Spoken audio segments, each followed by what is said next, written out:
काम नहीं करता। यहाँ ऐसी ऐसी भयंकर बीमारियां हैं जहां अच्छे अच्छे डॉक्टर भी नहीं पकड़ पाते। इस दुनिया में ऐसी उलझने हैं कि सुलझना बहुत कठिन है महानुभाव। हर क्षेत्र का एक सलाहकार रखो, हर समस्या का एक समाधान करने वाला रखो। पहले तो ये देखो दुनिया में कि कितने प्रकार की समस्याएं आ सकती हैं तुम्हारे जीवन में। आज सुखी हो इसकी कल्पना मत करना, समस्याएं कितनी आ सकती हैं। उस समस्या के संबंध में आपके पास क्या उपाय है? आप एक रजिस्टर में, एक कॉपी में आज का होमवर्क ले लें। तुम्हारी जिंदगी में कितनी समस्याएं आ सकती हैं और उन समस्याओं के सामने लिखना है क्या इस समस्या से निपटने की ताकत आप में है। इस समस्या आ जाए तो कि आपकी बुद्धि काम करेगी, यदि करेगी तो वहाँ लिख देना हाँ इसको मैं निपटा लूँगा। लेकिन जहाँ तुम्हें आ जाए कि यदि ऐसी दशा हो गई तो फिर मेरा दिमाग काम नहीं करेगा। यदि ऐसी दशा हो गई, फॉर एग्जाम्पल ऐसी दशा हो गई कि तुम्हारे जीवन में ऐसी बीमारी आ गई, तो आप एक ऐसे डॉक्टर का एड्रेस रखना जहां दुनिया के सारे मरीज जब दुनिया से थक जाते हैं तो एक ही बात कहते हैं, अंत में उस डॉक्टर को जरूर दिखा लेना। कुछ होते हैं डॉक्टर जिन पर सारे जगत का विश्वास होता है, बोलते भाई वहां पहुंच जाओ बस, फिर तो तुम्हारा कोई सवाल ही नहीं है। हाँ दवाई ही नहीं है और मर्ज बिगड़ गया वो बात अलग है, यदि थोड़ा भी है तो चले जाओ। ऐसे डॉक्टर हैं रेपुटेड। यदि रेपुटेड डॉक्टर नहीं होते तो यहाँ से केस रेफर्ड गुना क्यों होता, गुना से इंदौर क्यों होता, इंदौर से अहमदाबाद क्यों होता, अहमदाबाद से बॉम्बे क्यों होता, बॉम्बे से चेन्नई क्यों होता, चेन्नई से अमेरिका। इसका अर्थ है कोई ना कोई है। एक का एड्रेस लिख के रखना, एक सर्वोच्च व्यक्ति का एड्रेस लिख के रखना। डॉक्टर में संसार में सर्वोच्च कौन है? डॉक्टर का तुम्हारे नगर में सबसे अच्छा डॉक्टर कौन है? उसको हमेशा प्रयोग नहीं करना क्योंकि उसकी फीस तगड़ी है। छोटी बीमारियां तो घटिया डॉक्टरों से निपटाना, जो बुला करके उल्टी चाय और पिलाएं और दवाई दे दे। हाँ तो होते, और तुम 2 रुपया भी दे दो तो होशियारी बता रहा हूं, तुम्हें जीना सिखा रहा हूं। लेकिन अपनी जिंदगी में एक सर्वोच्च डॉक्टर, आपके नगर में कौन है सर्वोच्च, आपके जिले में कौन है सर्वोच्च, आपके प्रांत में कौन है सर्वोच्च, आपके देश में कौन है सर्वोच्च, इस मुल्क में सारे विश्व में सर्वोच्च कौन है, उसका एड्रेस आपके पास होना चाहिए एक डायरी में। और परिवार को बताना चाहिए कि यदि सब जगह से हार जाओ तो यह फ़ोन नंबर जरूर लगा लेना। इस सर्वोच्च हर व्यक्ति को एक रंग बोलो, बीमारी आने की हर व्यक्ति को संभावना है कि नहीं? कौन निश्चिंत है भैया बोलो? कोई नहीं। जब बीमार हो जाओगे तो पूछते फिरोगे भैया डॉक्टर बताओ कोई हो तो। पहले से एड्रेस खोज के रखो क्योंकि ये संभावना है।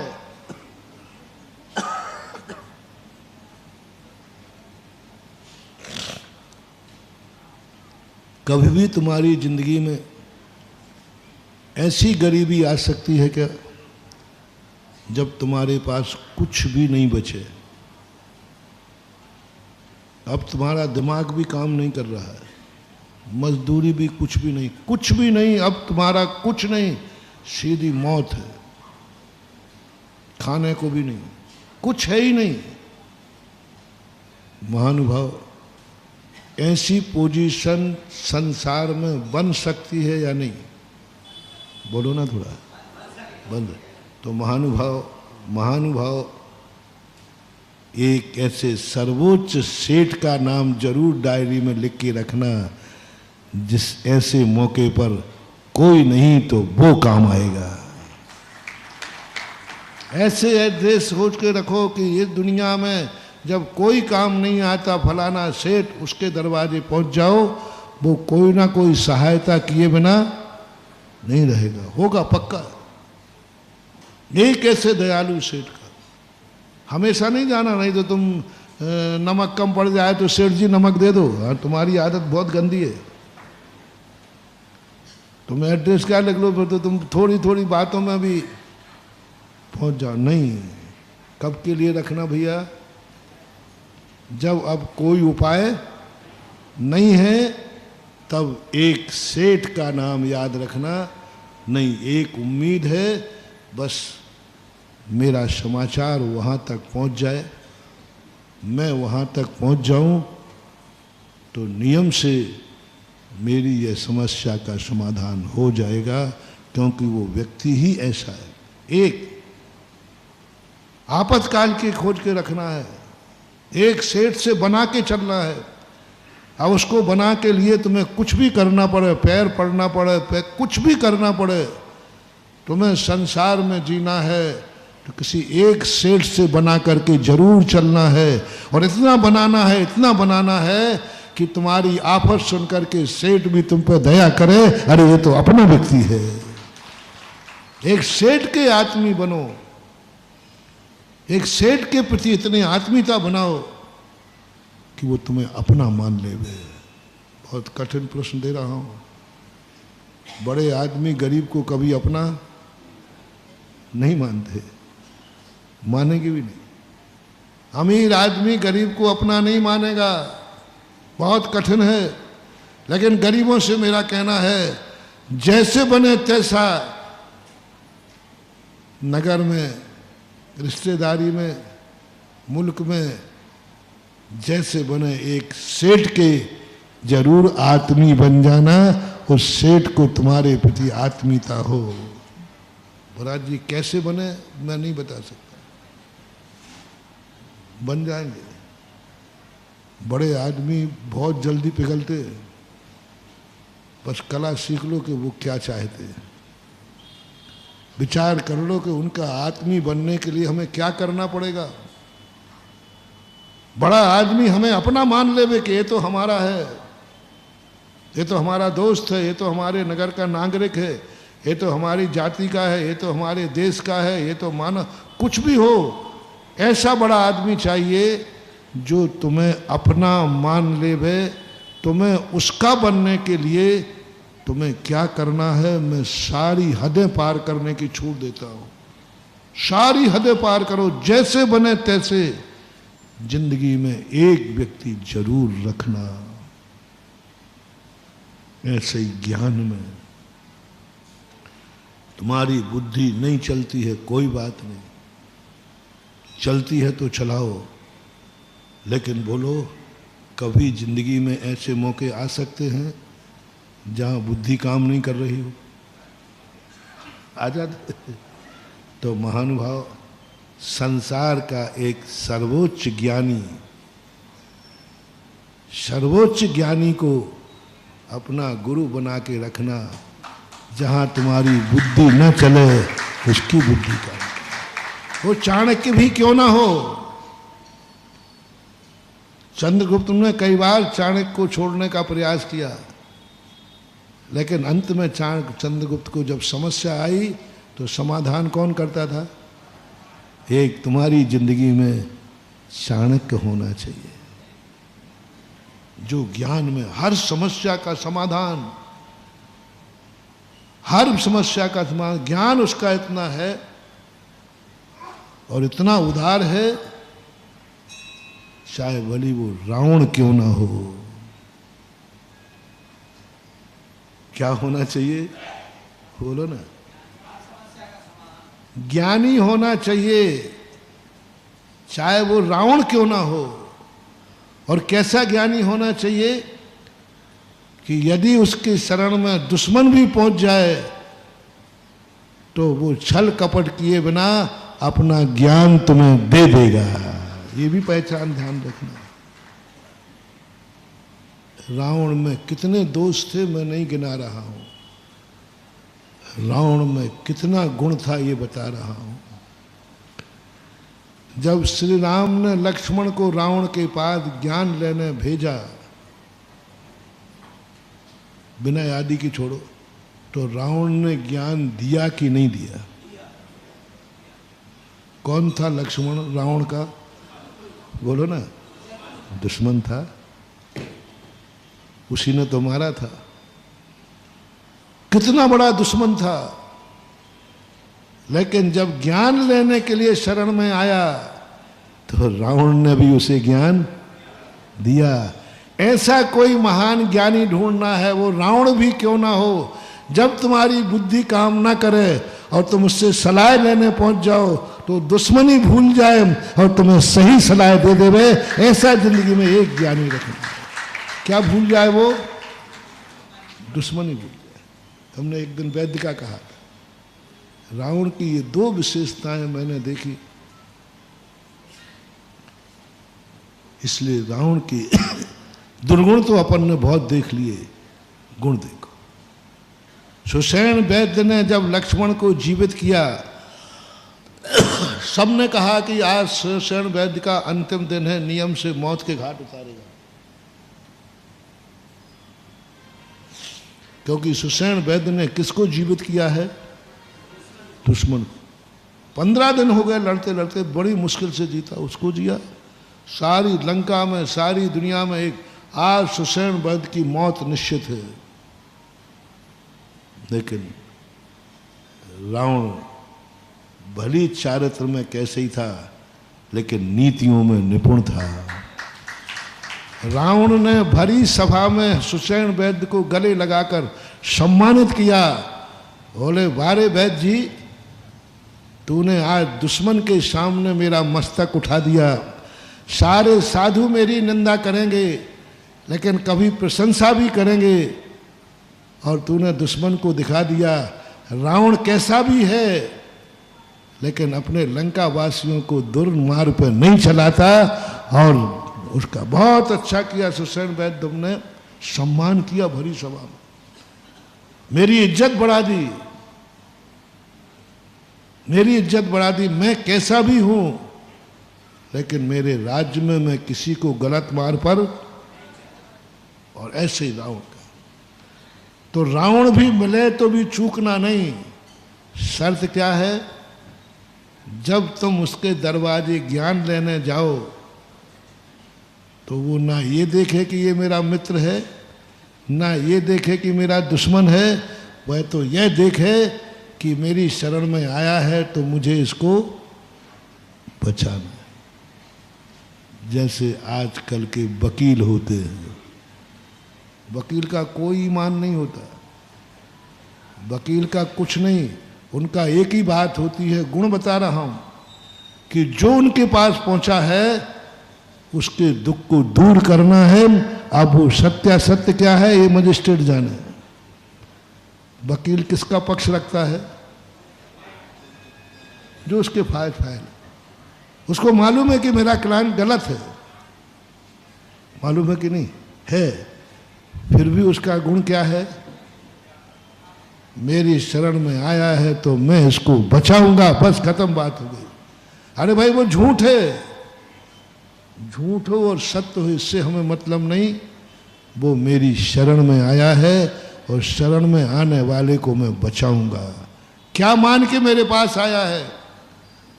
वकील क्या सोचता है कि भाई तुम और वकीलों के पास क्यों नहीं गए? बोले, और वकील तो सत्य को सत्य जिताते हैं,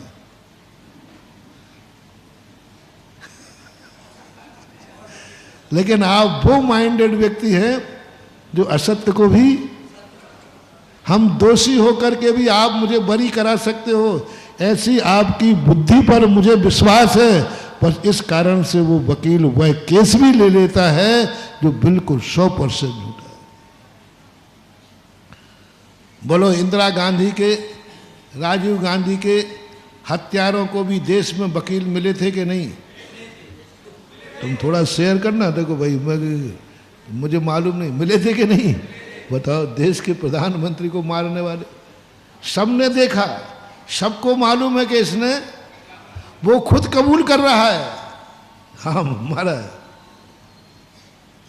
फिर भी जब वकील उसके पक्ष में अभी वकील खड़े हुए थे कि नहीं, बचाने के लिए कि जेल भेजने के लिए? बोले क्यों? क्यों? मैं देखो हमेशा पॉजिटिव सोचता हूं। मैंने दिमाग चलाया, मैंने कि ये वकील लोग भी हमारे देश के हैं, क्या प्रधानमंत्री इनका नहीं था? क्या ये नागरिक नहीं है? क्यों ऐसा करते? ऐसे लोगों को तो वकील मिलना ही नहीं चाहिए, नीतिप्रद। ऐसे हत्यारों को तो वकील मिलना ही नहीं चाहिए, लेकिन मिले हैं। मैंने कि क्यों? क्यों? मूल कारण क्या रहा? एक संस्कार दिया है वकीलों को कि तुम सत्यासत्य पर मत जाओ, तुम्हारी शरण में वो जिस विश्वास से आया है उस विश्वास को कायम रखो। बस वो तुम्हारे पास आया है कि विश्वास है कि तुम मुझे बचा लोगे। मैंने अपराध किया है, मैं गलत हूं, लेकिन मुझे वकील पर विश्वास है कि वो ऐसी तर्क लगाएगा, ऐसी हुनर लगाएगा कि अपराधी को भी बरी हुआ है। ऐसा एक केस सुना था मैंने, अदालत ने फांसी बोल दी, सही अदालत फांसी बोली, उसको सही अपराध मिला, लेकिन एक वकील था उस फांसी अपराधी का, घोर अपराधी का। महान फांसी कब मिलती है? जब बहुत जघन्यतम अपराध हो जाए। फांसी भूल चुकी, पिपरी अपराधी के परिवार के लोग एक वकील के पास गए। सब वकीलों ने कहा भैया अब क्या होता है, फांसी तो वारंट कट चुका है, तारीख निश्चित हो चुकी है, राष्ट्रपति याचिका भी खारिज हो चुकी है, सुप्रीम कोर्ट से फांसी हुई है, राष्ट्रपति याचिका भी, अब क्या हो? सब वकीलों ने नकार दिया, बोले भाई अब कुछ नहीं हो सकता। लेकिन किसी ने सलाह दी, एक वकील है वो अब भी बचा सकता है। सोचना महानुभाव, हम किस केस को पेश कर रहे हैं? जिसकी राष्ट्रपति याचिका भी खारिज, सुप्रीम कोर्ट से आदेश हुआ है। अब उसके लिए तो बता दे कोई बचा ही नहीं सकता, एक वकील बचा सकता है। उसके पास गए, बोले साहब मुझे, बोले अब क्या कर दे? मुझे आप पर विश्वास है कि आपकी अकल, आपकी बुद्धि, आपका तर्क, आपका अध्ययन इतना ज़बरदस्त है कि अब भी मुझे उम्मीद है कि आप मेरे क्लाइंट को बचा सकते हो, अपराधी को बचा सकते हो। केस ले लिया उसने। वकील लोग सुन रहे हो तो देखना, वकीलों की आज बुराई नहीं प्रशंसा ही कर रहा हूं। अपराधी है, 100% अपराधी है, लेकिन एक ऐसा वकील है जो शरण में फाइल हाथ में आ जाए तो वो उसे भी बरी करा लेगा कानून से। तुम ये मत समझना कि रिश्वत दे के, नहीं तो तुम मामला करो, हाँ महाराज वो शायद फांसी लगाने वालों को खरीद लेगा। नहीं नहीं नहीं, वो 2 नंबर वाली बातें मैं नहीं करूँगा, मैं तो 1 नंबर की बात कर रहा हूँ। ना खरीद के ना फरोख्त से, कुछ नहीं, 1 नंबर में कानून से बचाएगा, कानून बचाएगा। फांसी का फंदा लगा तारीख के अनुसार, और जैसे ही फांसी के फंदे को वो क्या बटन जो झटकाते क्या कहते, वो तैसी वकील खड़ा हो गया, रुकिए साहब, रुकिए साहब, इसमें लिखा है फांसी के फंदे पर चढ़ा दिया जाए। तो फांसी के फंदे पर चढ़ा दिया, इसमें ये थोड़ी लिखा कि प्राण ले लिए जाए। ऐसा कोई केस हुआ था? फांसी के फंदे पर कानून से उसने बचाया। कहाँ लिखा है कि इसको मारा जाए? ये लिखा है कि फांसी का फंदा तो वो लगा दिया फंदा, बस मारने का कहाँ लिखा है। उसके बाद फिर संशोधन हुआ, लेकिन एक अपराधी तो वो बच गया। वो तो बच गया, उतारना पड़ा कानून के लिए, सुप्रीम कोर्ट को उतारना पड़ा। बात ठीक है, फांसी का फंदा दिया था, वो फंदा लग गया, प्राण लेने का थोड़ी लिखा था। बताते कि फिर विधान में संशोधन हुआ, इसे जब तक लटकाए नहीं तक कुछ हुआ है, जब तक लटकाया जाए जब तक उसके प्राण न निकल जाए। यानी मेरा ये कहना है कि ऐसे भी दुनिया में ज्ञानी हैं जो मौत के मुख से भी तुम्हें निकाल सकते हैं। ऐसा ज्ञानी जिंदगी में एक बना के रखना है।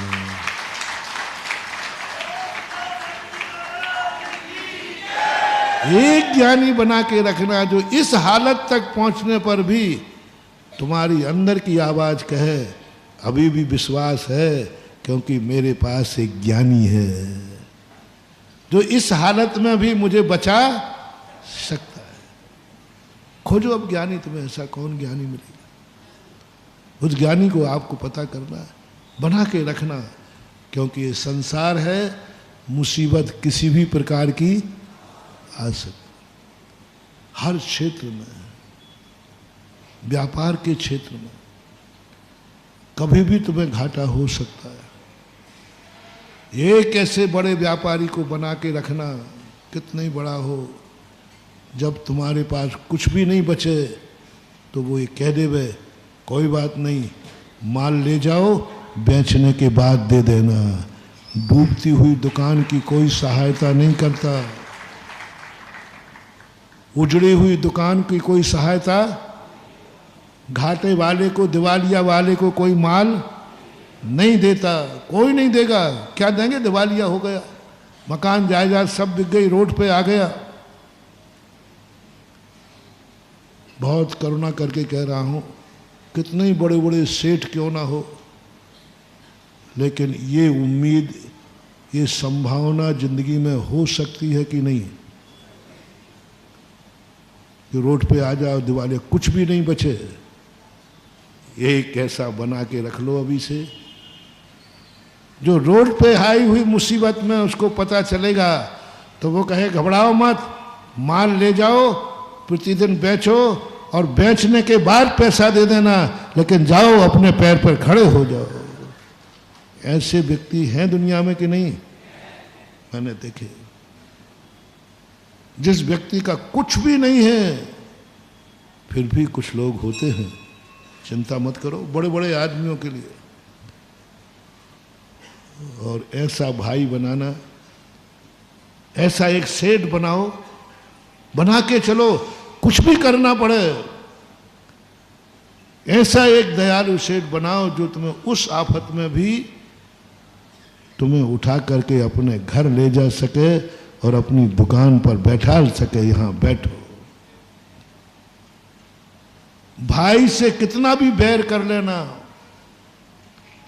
बस भगवान से एक ही भाव करना कि मुझे जिंदगी भर मेरी भाई से कभी नहीं बनी, बनेगी भी नहीं, बनाना भी नहीं।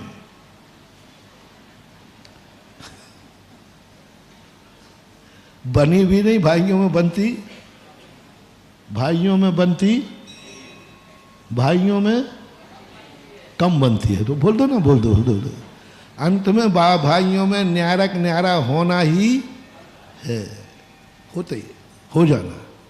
मैं इसका विरोधी नहीं हूँ। भाइयों में कम बनती है, कोई बात नहीं, भाई आगे जाके न्यारे होते हैं, इसमें कोई खतरा नहीं। बस भाई से भाई का इतना प्रेम बना रहे, इतना प्रेम बना रहे, जिस दिन तुम्हारे घर में रोटी ना बने तो भाई अपने साथ थाली में बैठ के खिला सके। सारे जगत के भाइयों से कह रहा हूं, मैं नहीं कह रहा हूं आज के तुम भाई बना के चलो, मैं नहीं कह रहा हूं कि तुम राम लक्ष्मण जैसे चलो, बिल्कुल नहीं कहूंगा। तुम तो रावण विभीषण जैसे रहो, कोई बात नहीं, कोई बात नहीं। जितना तुम लोगों में खटपट होती, खूब लड़ो, खूब भिड़ो, बस भाई से इतनी गुंजाइश जरूर रखना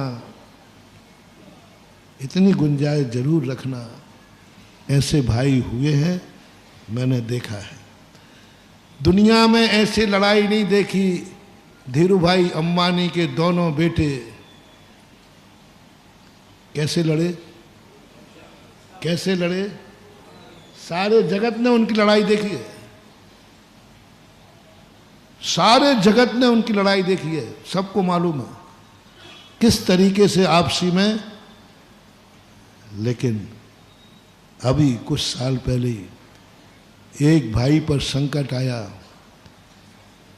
बैंक से सब कुछ कुर्की होने का आर्डर हो गया। जब देखा मेरे भाई की आज ये दशा हो जाएगी, आज भाई रोड पे आएगा, आज भाई जेल में जाएगा।